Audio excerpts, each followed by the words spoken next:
when they preach and when they talk about religion, there's something about it that never quite comes through. It isn't grounded. It stays in a watertight compartment all of its own. You know, like religion for Sundays. It remains academic. And that's not because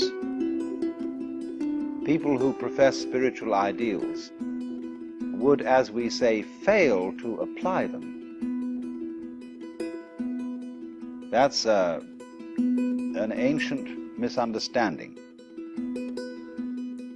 If you go to any church in the Western world and to many, many churches or temples in the Eastern world, what you will hear there as a content of the message boils down to this: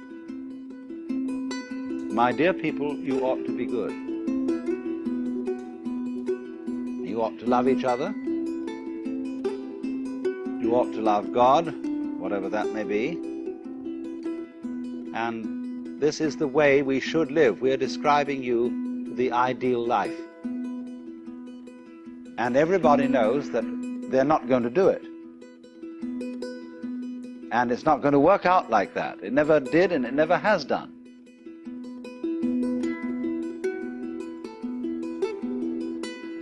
And so they preach it all the more strongly and say, come on now, everybody, get with it. Do this thing. You ought to.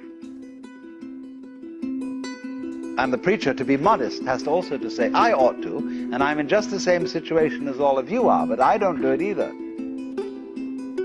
And so we all say how very sad it all is, and we ought to somehow do something or other to get the energy to bring the ideal into actualization. And so you may be perfectly sure that the moment anybody talks about ideals, it's not going to happen.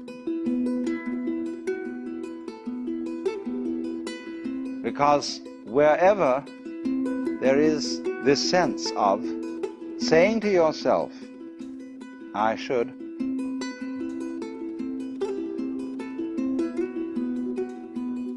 nobody ever transforms himself into an enlightened pattern of life by dividing himself in two pieces.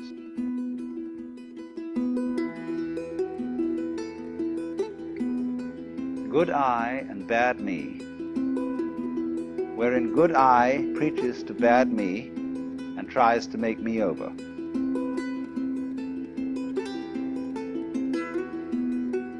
As if a human being were divided, were like a rider on a horse, and the rider is the soul and the horse is the body, or the rider is reason and the horse is passion.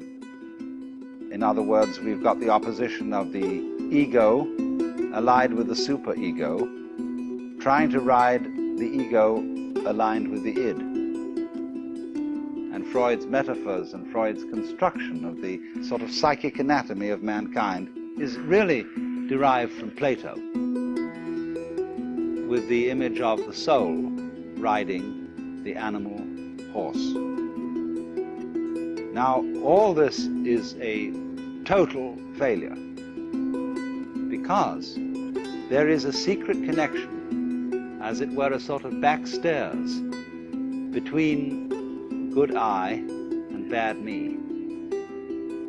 Good I can look down at bad me and say, you oughtn't to be like that. But all the time, bad me is sending its energy up the backstairs to good I and motivating good I to go at bad me, but for the reasons of bad me.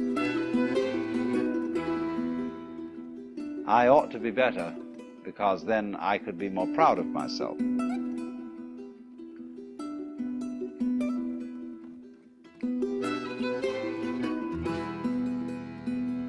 So, in this way, there is something about spirituality, self-conscious spirituality, all kinds of religion involving preaching and moralizing and talking to oneself in a split and divided way, good I against bad me, that is profoundly phony.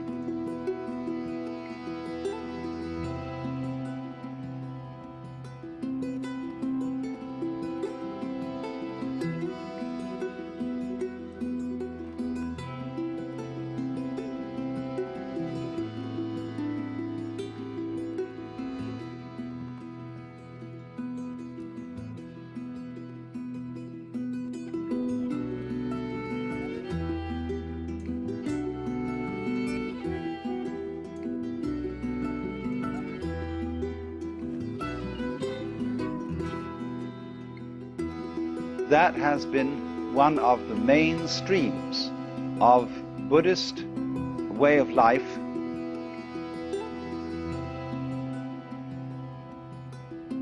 to be what one might call the religion of non-religion.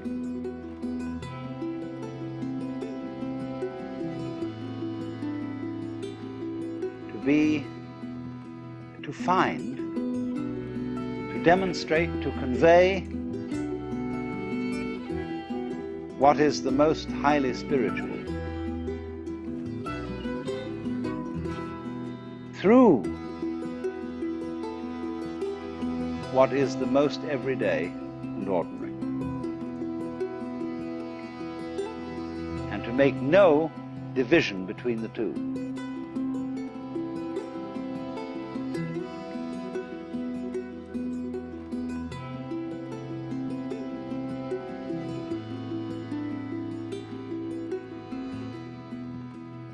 So that you might say, the more everyday it is,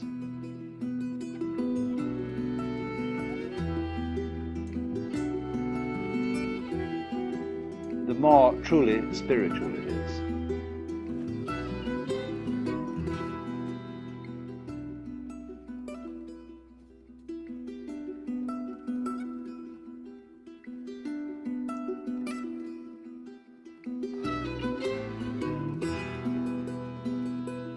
The more it appears to be spiritual, that is to say, something different from, aside from, apart from everyday life, the more false that kind of spirituality will be.